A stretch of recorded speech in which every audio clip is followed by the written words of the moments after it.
Okay, family, welcome to Module 4. So we're pretty much done with the law and substantiation of the laws of trust, the essence of trust, and your substantiation from being able to form a trust. We're pretty much done with that. There will be some bits and pieces as we go further along in these last two modules, or these last three modules, I should say, but not as much detail as we've covered previously. We're pretty much over the law and substantiation of the trust. Now we're going to cover the positions and how they operate in reference to one another. Okay, it seems a little redundant, but we will discuss the grantor, the trustee, and the beneficiaries again, but in how these positions operate with one another, how they interact with one another, and the differences of the same positions in the different types of trust in respect to the revocable and irrevocable trust. All right, so as we go along, you'll understand a little bit more of what I'm talking about when we discuss these things. But again, they will be in juxtaposition to one another and how they operate and more of their powers in reference to one another. For example, the trustee in a revocable trust is not as powerful as the trustee in an irrevocable trust, being that in a revocable trust, the grantor can tell the trustee what to do. In an irrevocable trust, the grantor cannot tell the trustee what to do. The trustee operates autonomously. Now, of course, they confer with the grantor and they follow the indentions of the grantor. But in terms of investments and however they grow capital, as long as it's legal, they don't have to refer to the grantor. All right. But as we go along, this will be made a little bit more clearer. All right. So we'll get right into this page here. Okay. So in a revocable trust, all right, which is sometimes called a grantor trust, due to the grantor having ultimate control, a trust is considered revocable unless the declaration states otherwise. Trust is irrevocable upon grantor passing.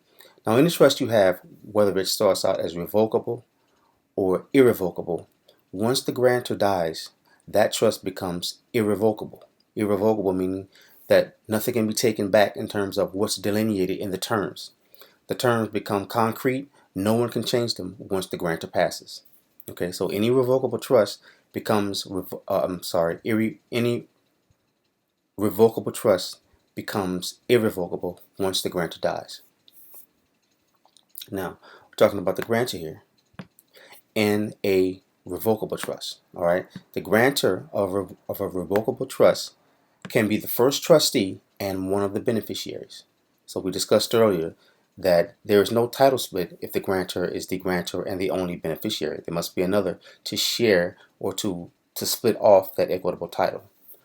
There must be at least one other person or one other beneficiary, and it's usually the spouse, which is perfectly legal. In a lot of grantor trusts, it is a husband and wife that form the trust. And even though the law of descendancy says that the wife gets everything anyway, a lot of times the grantor trust is set up so that more precise delineations are made and that there's no chance that the probate courts will try to intervene in the property division. So the grantor tells everyone what to do, and he is the one taxed on the trust. Okay, it's usually settled under his social security number, and it is domestic unless it is a foreign grantor's trust. Now, I mentioned a foreign grantor's trust just to let you know that there are some type of grantor trusts that are not necessarily settled under the grantor social, but sometimes it can be and still be considered a foreign grantor's trust. Okay, we won't get into that because a foreign grantor trust is a whole different realm, a whole different set of circumstances that bring that about, that anyone in the U.S. more than likely won't qualify for or won't encounter. All right. He can enjoy assets put into the trust for his own use. The grantor can use funds and property as they see fit. Self-explanatory. So again, we're talking about these positions in reference to a revocable trust, a trust that can be changed. The trustee in a revocable trust is at the behest of the grantor, but can be delegated to do banking. So that is one of the most important keys to the revocable trust is that the grantor basically runs it. He tells the trustee what he wants done, even aside from what's put into the indentures, minute by minute, basically. All right. But of course, he's going to delegate, or he can delegate, the trustee to do the banking, the distribution, and other administrative duties.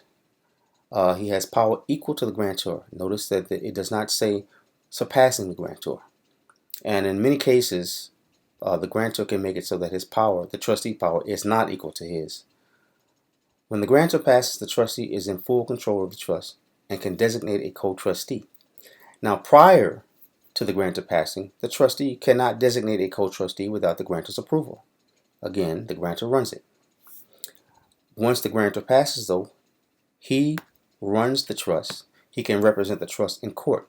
So if someone has an issue with the property division and they decide to pull the trust in court, the grantor can go to court and vouch for what property is supposed to be given to whom, so that the probate court cannot try to take jurisdiction over it. Beneficiaries. Again, beneficiaries in a revocable trust. Beneficiaries are heir to the trust corpus, the trust property, or rather the trust profits or property. It could be either or both.